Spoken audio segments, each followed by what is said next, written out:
नमस्कार, फिर पैसा बोलता है में आपका स्वागत है, मैं आनंद श्रीनिवासन।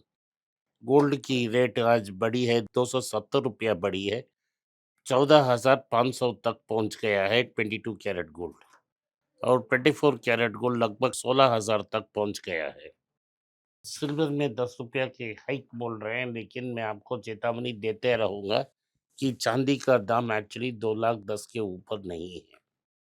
पहले चांदी खरीदने के पहले आप ऐसा करें, चांदी को बेचने की कोशिश करें।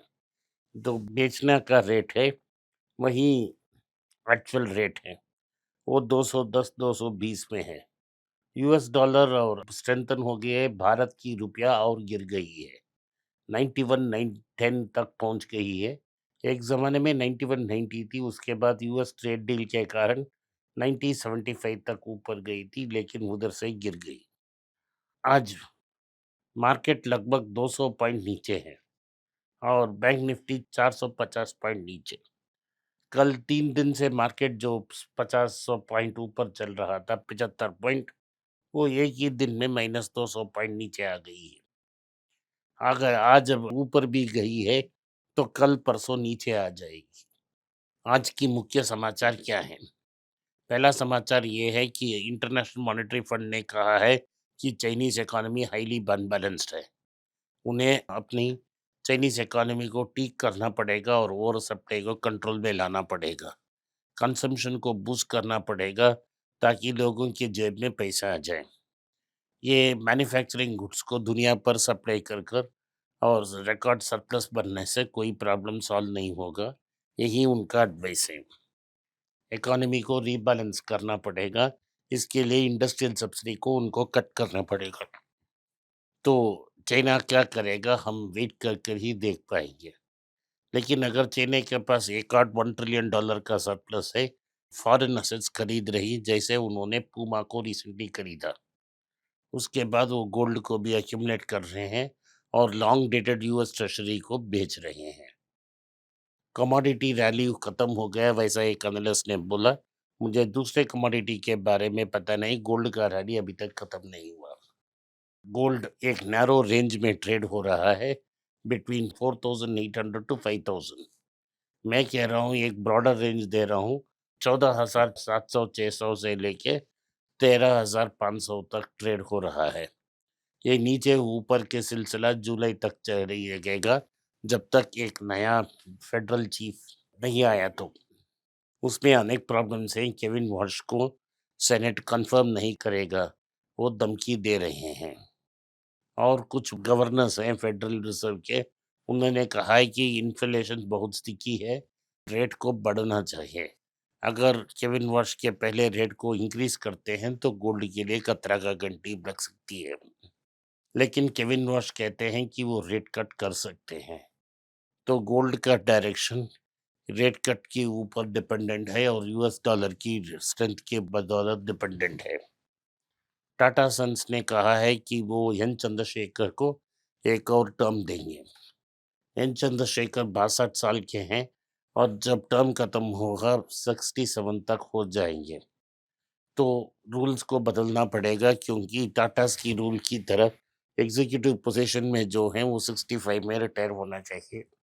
लेकिन जैसे स्वर्गीय रतन टाटा को एक एक्सटेंशन मिला है, एन चंद्रशेखर को भी एक्सटेंशन मिल सकता है, क्योंकि उनकी जो एग्जीक्यूशन कैपेसिटी पर टाटा एंड सन्स निर्भर है। अगली न्यूज़ ये है कि आईटीसी की ने एक नया एआई प्लेटफॉर्म का पब्लिकली अनाउंस किया है, लेकिन वो 2022 से इसको चालू कर रहे हैं। इसका नाम है ITC Mars. 10 lakh farmers already इसको यूज़ कर रहे हैं। ये एग्रीकल्चरल इनपुट्स, फर्टिलाइजर्स और वेदर पैटर्न और प्राइसिंग डेटा कस्टमर को 24/7 देता रहेगा। सो आईटीसी कह रही है इसको 1 मिलियन से लेके 22 मिलियन तक इसको लेके जाएँगे। 2.5 करोड़ किसान इसका बेनिफिट ले सकते हैं।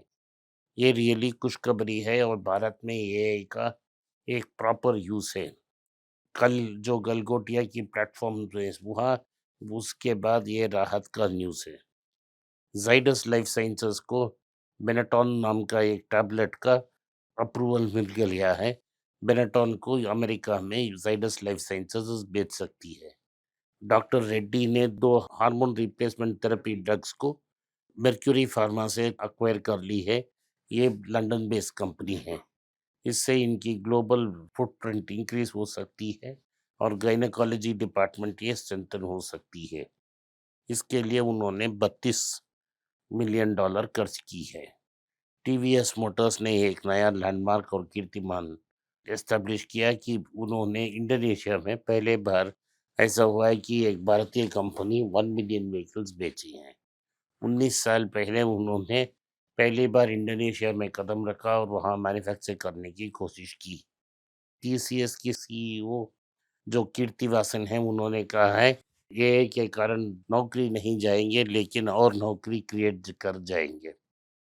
एल&टी और एनवीडिया ने एक नया प्लान बनाया है कि गीगावाट्स के ये डेटा सेंटर बनाएंगे।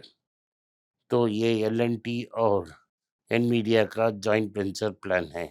हिंदुस्तान यूनिलीवर कह रही है कि वो 2000 करोड़ रुपया मैन्युफैक्चरिंग प्लांट्स पे इन्वेस्ट करेगी। ये इन्वेस्टमेंट प्रीमियमाइज प्रोडक्ट्स को मैन्युफैक्चर कर कर सप्लाई करने की प्लान की है। एफएमसीजी मेजर्स जो हैं जिसमें एचयूएल और नेस्ले भी हैं, इसमें वॉल्यूम ग्रोथ में अपना फोकस शिफ्ट करने की कोशिश कर रहे हैं।